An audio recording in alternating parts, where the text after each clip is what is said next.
My 18th birthday should have been amazing. Friends gathered at our family home, the house my grandfather built with his own hands. Mom's absence hung in the air. Cancer took her last year. After everyone left, I finally opened the letter she'd left for me. My hands trembled as I read her words. That's when my stepdad, Frank, knocked on my door. His face was stern. "Abraham, you're an adult now. Time we talked about rent." He had no idea what Mom's letter had just revealed. Hey, before I continue this wild story, where are you watching from? Hit that subscribe button and let me know in the comments below. My grandfather Thomas built our house in 1962 after returning from military service. He wanted a forever home for his family, and that is exactly what he created. When my grandparents passed away, they left the house to my mother Jessica, their only child. She treasured every inch of that two-story colonial with its distinctive red door and towering maple trees that turned brilliant orange every fall. The house had special features that made it uniquely ours. My grandfather's workshop sat in the detached garage where he crafted furniture for decades. The attic had a small hideaway with a window seat where I would read for hours, and a creek meandered behind the property where I caught frogs as a kid. My favorite memories were of Mom teaching me carpentry using Grandpa's old tools. She would say, "These tools built this house, Abraham. They connect us to him." I believed her completely. Mom also maintained a beautiful garden with roses, hydrangeas, and black-eyed Susans. After she passed, I took over tending it. Working with my hands in the same soil she had touched made me feel connected to her in ways nothing else could. Frank entered our lives when I was 13. Mom met him at a school function where he was there for his nephew. Their courtship was quick, married within 6 months. He worked as a sales manager for a pharmaceutical company, which meant frequent business trips. Our relationship was cordial but distant. He would ask about school or sports, but never really engaged beyond surface conversation. Looking back, I see the subtle signs I missed as a teenager. Frank was obsessed with appearances, the right car, the right clothes, the right connections. He constantly mentioned property values in our neighborhood and how smart investments were the key to success. When friends visited, he would point out the expensive items he had purchased, never mentioning the beautiful handcrafted furniture my grandfather had made. As months passed, Frank gradually took over household decisions. The first big change came when he insisted on renovating the kitchen against Mom's wishes. "This outdated style is killing your home value," he had argued. Mom eventually relented, though I caught her crying in the workshop after the contractors tore out the original cabinets Grandpa had built. Tensions rose when Frank wanted to sell some family heirlooms to fund a vacation to Cancun. "They are just collecting dust," he insisted. Mom held firm on that issue, and it created a cold silence between them for weeks. Everything changed when Mom was diagnosed with cancer when I was 15. The doctor's words fell like bricks. "Advanced stage. We need to start treatment immediately." For 2 years, I helped care for her through chemoradiation and countless doctor appointments. Frank, meanwhile, seemed to find more reasons to travel for work. "Someone has to keep the money coming in," he would say before disappearing for another week. During her final months, Mom spent a lot of time organizing paperwork. Several times, I noticed her meeting with Mr. Daniels, our family lawyer. A kind older gentleman with silver hair and wire-rimmed glasses, he had handled my grandparents' affairs and stayed with us through the years. When I asked Mom about their meetings, she simply said, "Just making sure everything is in order for you, sweetheart." After Mom passed, Frank played the grieving husband perfectly at the funeral. His eulogy brought tears to everyone's eyes, everyone except mine. I noticed how he mentioned their love story but said almost nothing about who she actually was, her passion for gardening, her carpentry skills, her volunteer work at the animal shelter. It was as if he had known a completely different person than the mother I loved. I retreated into quiet grief afterward, focusing on finishing high school with good grades. I took a part-time job at the local hardware store, partly to stay busy and partly to minimize my time at home, which was rapidly changing under Frank's influence. Within 3 months of the funeral, Frank had redecorated the living room and master bedroom. Family photos that had lined the staircase disappeared, replaced by generic modern art. When I asked about the missing pictures, he claimed they were safely stored but never said where. Frank's business associates started visiting more frequently. I would overhear conversations about property values skyrocketing in our neighborhood. Location, location, location became his favorite phrase. I kept to myself, counting the days until I could graduate and head to college, maintaining peace in our dwindling time together under one roof. The most painful change came when Frank started dating just 4 months after Mom died. I first discovered this when I came home early from work and found a woman in our kitchen. "This is Heather," Frank introduced casually, as if bringing a stranger into Mom's kitchen was perfectly normal. I nodded politely and escaped to my room, where I punched my pillow until my knuckles hurt. Through it all, my best friend Tyler and my girlfriend Sophie kept me grounded. They provided the emotional support Frank never did, letting me talk about Mom when I needed to and distracting me when memories became too heavy. They were the family I chose while navigating life with the family circumstance had given me. The morning after Frank demanded rent, I could not sleep. I kept rereading Mom's letter, revealing that she had kept ownership of the house in her name only and that it would transfer to me on my 18th birthday. The document from Mr. Daniels confirmed it. I owned the house we were living in, free and clear. No mortgage, no lien. Just property taxes and insurance, which apparently were already arranged to be paid from a small trust fund she had also left me. At breakfast, Frank sat at the head of the table with a yellow legal pad. $800 monthly due on the first, he stated flatly, plus 1/3 of utilities. That is actually below market rate for this area, so I am doing you a favor. What about the mortgage? I asked, carefully poking at my cereal. How much is that? Frank scoffed. That is not your concern as a tenant. I handle the finances. Your job is to pay rent on time. He slid a handwritten rental agreement across the table. Sign this today. I nodded thoughtfully, buying time. I will need to check my budget with my job hours at the hardware store. This arrangement will teach you responsibility, Frank said with a smirk that made my stomach turn. Welcome to adulthood. I mumbled agreement and excused myself, carefully folding Mom's letter and the legal document before hiding them in Grandpa's old lockbox in my closet. I needed to speak with Mr. Daniels before making any moves. The following day, I visited the downtown law office where Mr.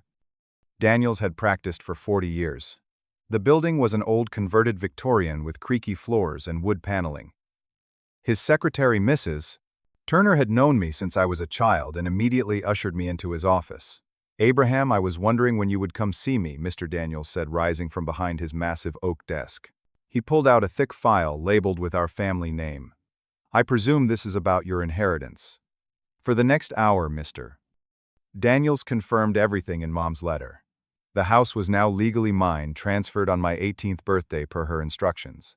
She had never added Frank to the deed after their marriage, maintaining sole ownership. "Your mother was very clear about her wishes," Mr. Daniels explained, showing me additional paperwork. "She wanted to ensure you would always have a home regardless of what happened between her and Frank." He showed me documents proving that property taxes and insurance were already arranged to be paid quarterly from the trust fund she had established. The fund was modest enough to cover house expenses for about 5 years, by which time I would hopefully have finished college and found steady employment. "Why did Mom keep this from Frank?" I asked. Mr. Daniels adjusted his glasses. Jessica had concerns about Frank's financial priorities. She never shared specifics, but she was determined to protect your inheritance. Now about Frank demanding rent. His expression darkened. That is problematic, since he has no legal right to collect payment for a property he does not own. We spent another hour discussing strategy. Mr. Daniels advised me to gather evidence of Frank's claims and actions before confronting him. Document everything, he stressed. And Abraham, be careful. People can become unpredictable when money is involved. Tensions at home escalated quickly over the next 2 weeks. Frank brought Heather home more frequently, and she made no effort to hide her disdain for me. While Frank was on a call one evening, I overheard her in the kitchen. "This room would be perfect for a home office once Abraham leaves for college," she said, running her hand along the countertop Mom had loved. "We could put your desk right by that window." Frank began restricting my access to certain parts of the house, claiming they needed adult privacy. The living room became off-limits most evenings. The back patio where Mom and I used to have breakfast was suddenly reserved for his business calls.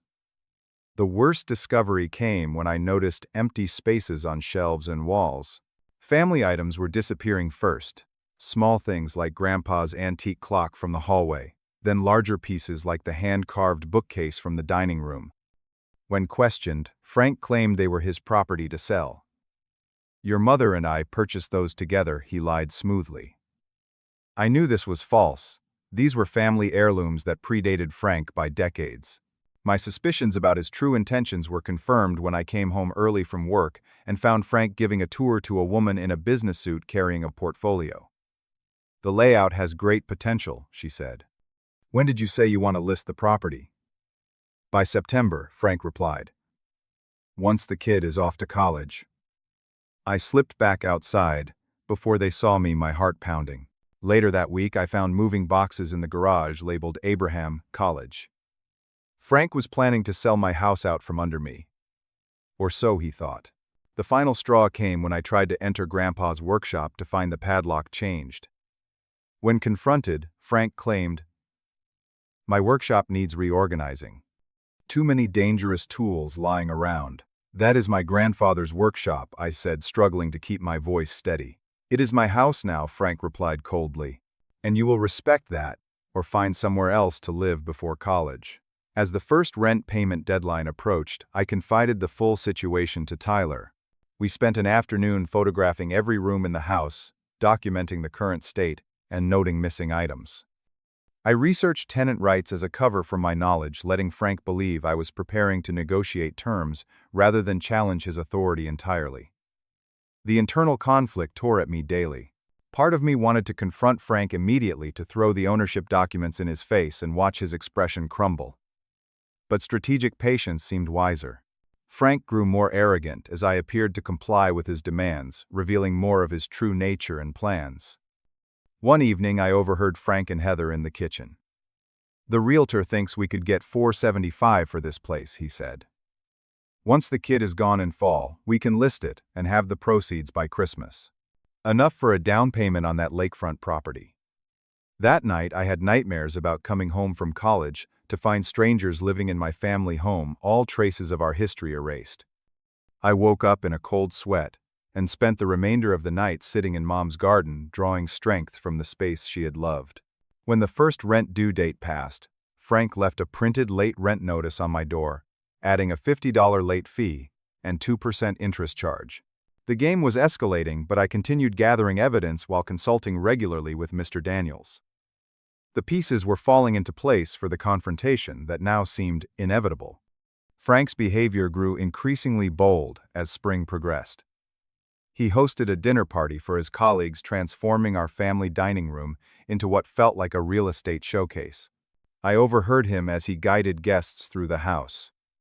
"This is my recent investment property," he boasted, gesturing around the living room my grandfather had built. "I am considering some significant renovations to boost the market value." During the dinner, Frank treated me like staff rather than family, asking me to refill drinks and then clean up afterward. Heather made pointed comments about young adults who refused to leave the nest drawing, knowing chuckles from guests who had no idea I was the actual homeowner. My heart nearly stopped the next day when I found Grandpa's antique toolbox, the one with his initials burned into the wood, listed for sale online. Frank had posted it from his account for $800, describing it as vintage carpentry tools, great conversation piece. Those tools had built this house, and now he was selling them off like common yard sale items. The violations of privacy increased daily. I returned from work to find Frank in my bedroom, opening drawers and examining my belongings. When caught, he simply shrugged. "Monthly inspection. It is in the rental agreement you signed." "I never signed anything," I reminded him. "Verbal agreement then. My house, my rules," he snapped before walking out. New house rules appeared on the refrigerator the next morning. No guests without 24-hour notice. No use of kitchen after 9 p.m. Laundry limited to Tuesdays only. And a mandatory quiet time between 8 p.m. and 7 a.m.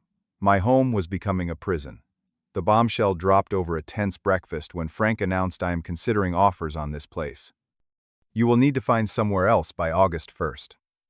I will refund your security deposit if the place is in good condition. What security deposit? I asked, genuinely confused. The one you still owe me, Frank replied with a smirk. Consider it rolled into your overdue rent. Later that same day, I found realtor staging suggestions on the kitchen counter, including recommendations to neutralize the teenager's room and remove personal photographs to help buyers envision themselves in the space. When I confronted Frank about his plans to sell, he revealed his true belief. Your mother left this place to me as her husband. You are welcome to whatever personal items she specifically designated, but the property is mine to do with as I please. His ultimatum came 3 days later. $1,500 by Friday, covering back rent and security deposit, or I start eviction proceedings. Your choice, Abraham. I had a full-blown panic attack after he left for work. My breathing came in ragged gasps as the walls seemed to close in. This house, the only connection I had left to Mom, to my grandparents, was about to be taken away based on a complete lie. With shaking hands, I called Mr.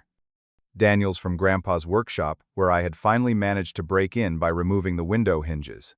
He is threatening eviction, I explained between deep breaths. And he thinks the house belongs to him.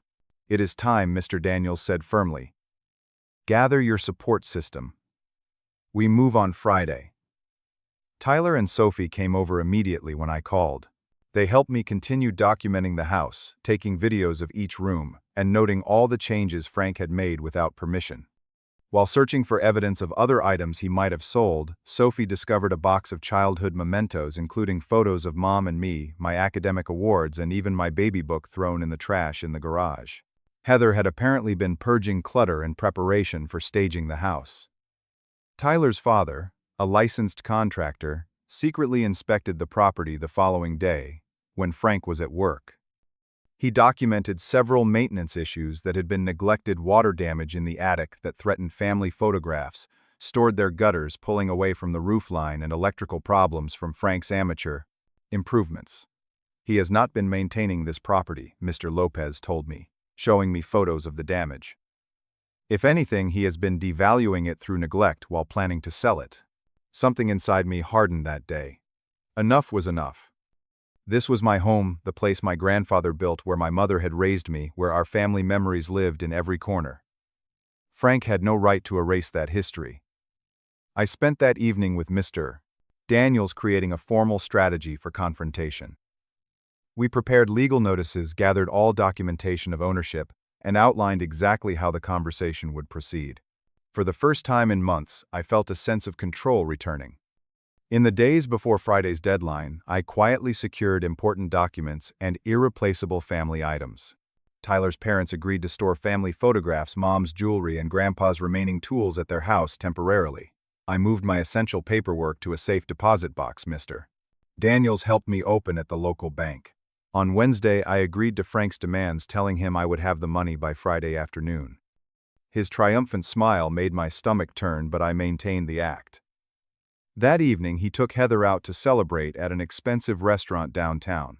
Through the thin walls, I heard them discussing paint colors for their new place after the house sold. I reached out to Mom's closest friends and our extended family members, briefly explaining the situation. Many offered support and shared their own suspicions about Frank's intentions toward our family home. Aunt Linda, Mom's college roommate, drove in from 3 states away to be present for the confrontation. Jessica would never have wanted this, she said fiercely, when she arrived Thursday night, staying at a nearby hotel. The night before the confrontation, I visited Mom's grave with fresh flowers from her garden. I sat beside the headstone for over an hour, sometimes talking to her, sometimes sitting in silence. I am going to protect what you protected for me, I promised as the setting sun painted the cemetery in gold light. I will not let him take our home. That night I finalized my documentation of all Frank's false claims and actions of the previous months. The folder grew thick with photographs, notes of conversations, evidence of items sold, and the legal paperwork proving my ownership. As I prepared for bed, I felt a strange calm settle over me. Tomorrow would change everything. Friday arrived with a perfect spring morning sunlight streaming through the maple trees my grandfather had planted 60 years earlier. Frank sat at the kitchen table, coffee in hand, checking his watch repeatedly as he waited for me to produce the $1,500 he had demanded. I entered the room with a calm I did not know I possessed. "Frank, we need to talk in the living room. Someone is joining us shortly." His eyebrows rose. "This is a simple transaction. Abraham. Money for continued roof over your head. Why complicate it?" Before I could answer, the doorbell rang. Mr. Daniel stood on the porch in his full legal regalia, tailored suit, leather briefcase, and an expression that had likely intimidated countless opponents in courtrooms across the county. "What is this about?" Frank demanded, as we settled in the living room, his smug confidence already wavering. "This is about ownership of this property," I said, evenly opening the folder of documents Mr. said Daniels and I had prepared. I placed the original house deed and ownership transfer papers on the coffee table, the same table my grandfather had crafted from oak decades ago. "As of my 18th birthday last month, I am the sole legal owner of this house." I continued, watching confusion and then disbelief cross Frank's face. "My mother never added you to the deed after your marriage. She maintained sole ownership and arranged for the property to transfer to me upon my becoming a legal adult." Frank stared at the papers, then let out a dismissive laugh. "This must be some kind of joke. Jessica would never." "Mr. Daniels can confirm the legality of these documents," I interrupted, nodding to the lawyer. "I personally handled the property transfer, according to Jessica's explicit instructions," Mr. Daniels stated formally. "Abraham is indeed the legal owner of this property. The transfer was recorded with the county clerk on his birthday last month. I have additional copies of all documentation here, including the original deed showing the chain of ownership from Thomas Hudson to Jessica Hudson and now to Abraham Hudson." The color drained from Frank's face as reality sank in. "There must be some mistake," he insisted, voice rising. "I am her husband. Everything she owned passed to me." "Not everything," Mr. Daniels corrected calmly. "Not assets specifically excluded through legal arrangements made prior to her death. This house and a small trust fund for its maintenance were placed in a legal framework, ensuring they passed directly to Abraham." Frank's shock quickly morphed to anger. "Your mother would have wanted us to share this place," he argued, looking at me. "She would not have wanted family conflict. Mom protected this house from you for a reason," I replied steadily. "Given how quickly you planned to sell it once I left for college, I think her concerns were justified." Heather, who had been silently watching the exchange with widening eyes, suddenly gathered her purse. "I need to go," she mumbled clearly, unwilling to stick around now that the promised property was off the table. Frank's expression hardened as she left. "You cannot just throw me out. I have rights as an occupant. I have invested in this property." "Actually," I said, pulling out more papers from the folder, "here is documentation of family heirlooms. You have sold without permission maintenance. You have neglected and modifications made without the owner's consent. Mr. Daniels has prepared a formal eviction notice giving you 30 days to vacate the premises, which is more than generous given the circumstances." Frank threatened legal action, claimed emotional distress, and even tried to appeal to my sense of family loyalty. Through it all, I remained calm, Mr. Daniels by my side providing legal reinforcement when needed. The confrontation lasted nearly 2 hours, with Frank cycling through denial, anger, bargaining, and finally a sullen acceptance of his new reality. "You have 30 days, I repeated as the meeting concluded. "I suggest you start packing." The next 2 weeks were tense but productive. Frank made several desperate attempts to claim ownership of items throughout the house, from furniture to appliances. Mr. Daniels advised me to create a detailed inventory with photographs and provenance information where possible. Together, we documented each disputed possession, separating Frank's legitimate personal belongings from family items he had no right to take. Frank moved out after just 16 days, far ahead of the deadline. He took only his clothing, personal electronics, and a few pieces of furniture he had purchased during his marriage to Mom. I watched from the front porch as he loaded the last box into his car, our eyes meeting briefly before he drove away without a word. That same afternoon, I changed all the locks and upgraded the security system. Walking through each room afterward, I felt both triumph and overwhelming emotion. This house, this home was truly mine, now preserved as Mom had intended. The most poignant moment came when I fully reclaimed Grandpa's workshop. Behind a loose panel in the wall, I discovered a small cache of his most treasured tools that Mom had hidden, perhaps anticipating Frank's tendency to appropriate and sell family items. Among them was his first hammer, worn smooth from decades of use. Even more precious was the discovery of Mom's hidden journal tucked into the wall space. Her handwriting filled pages with thoughts about her illness, her hopes for my future, and her determination to protect our family legacy. "The house must stay with Abraham," she had written. "It is his birthright and connection to a family that valued creation over acquisition, love over status." That first night alone in my family home was surreal. I walked through each room, reintroducing myself to the space as its owner rather than a threatened occupant. In the master bedroom, Mom's room that Frank had taken over, I opened windows that had been kept shut for months, letting fresh spring air cleanse the space. In the months that followed, I rebuilt my sense of home and security while planning for the future. College was still in my plans for fall, but now I had options I had not considered before. The local state university was only 20 minutes away, meaning I could live at home while studying, saving thousands in room and board, while protecting the house. Tyler, whose family had been so supportive throughout the ordeal, accepted my offer to rent a room during the school year. The arrangement provided companionship and helped with ongoing expenses not covered by the trust fund. We established clear roommate guidelines, the opposite of Frank's arbitrary rules, based on mutual respect for the space we shared. The neighbors, many of whom had known my family for decades, expressed relief when they learned Frank was gone, and I had maintained ownership. Mrs.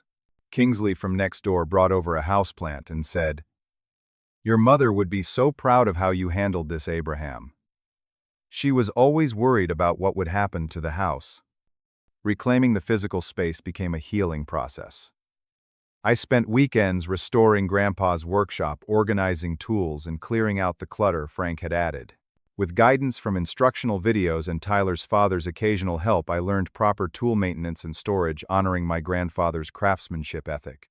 The house itself needed attention after Frank's neglect. Water damage in the attic required immediate repair to protect the structure. The gutters needed complete replacement before fall rains. Even the garden had suffered from minimal care, with weeds overtaking Mom's carefully planned flower beds. Rather than viewing these as burdens, I embraced them as opportunities to reconnect with the home's history. Tyler's father taught me basic home maintenance skills: how to patch drywall, replace damaged wood, and identify potential problems before they worsened. Each repair felt like reclaiming another piece of my heritage. Mom's garden became my special project that summer. I researched her favorite plants and found photographs showing the original layout. Neighbors contributed cuttings from their own gardens, many originally shared by Mom years earlier. Slowly, the black-eyed Susans returned the hydrangeas, regained their vigor, and new roses replaced those that had died from neglect. Inside, I carefully restored family photographs to their places on walls and shelves. Each weekend, I retrieved more items from Tyler's parents' storage, until the house gradually reflected our family history again.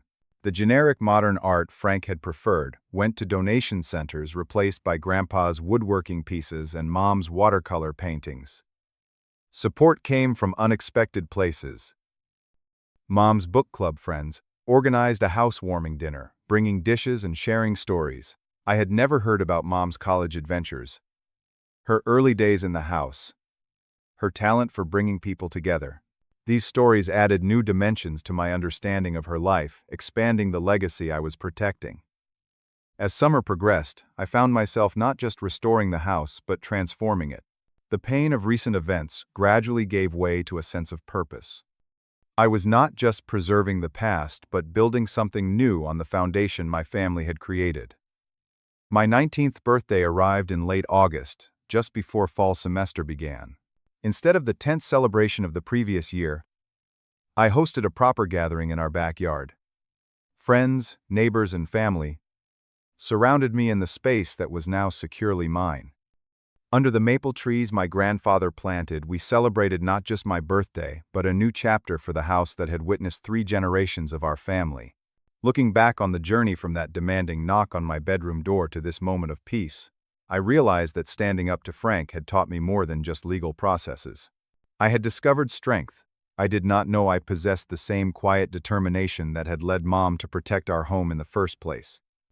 I learned that patience and preparation often triumph over entitlement and deception. That family legacy is not just about property but about values passed through generations. That sometimes the most important inheritance is not what you own but who you become when protecting what matters.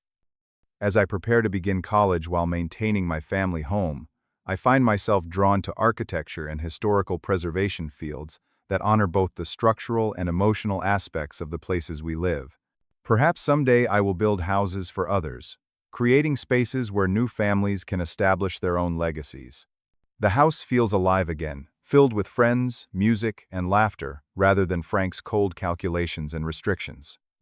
Mom's garden blooms with renewed vigor, and Grandpa's tools have returned to creating rather than being sold as decorative items. This is what Mom wanted: a home, not just a house. A place of belonging rather than a real estate investment. What would you have done in my situation? Would you have confronted your stepdad immediately or taken the strategic approach like I did? If you are facing challenges with inheritance or family property, I hope my story gives you courage. Like and subscribe for more real-life stories, and share this video if you know someone who might need to hear that sometimes justice requires patience but eventually prevails. Thank you for listening to my journey from almost losing my family home to reclaiming my birthright. Remember that sometimes the most valuable inheritance is not what you own but knowing who you truly are.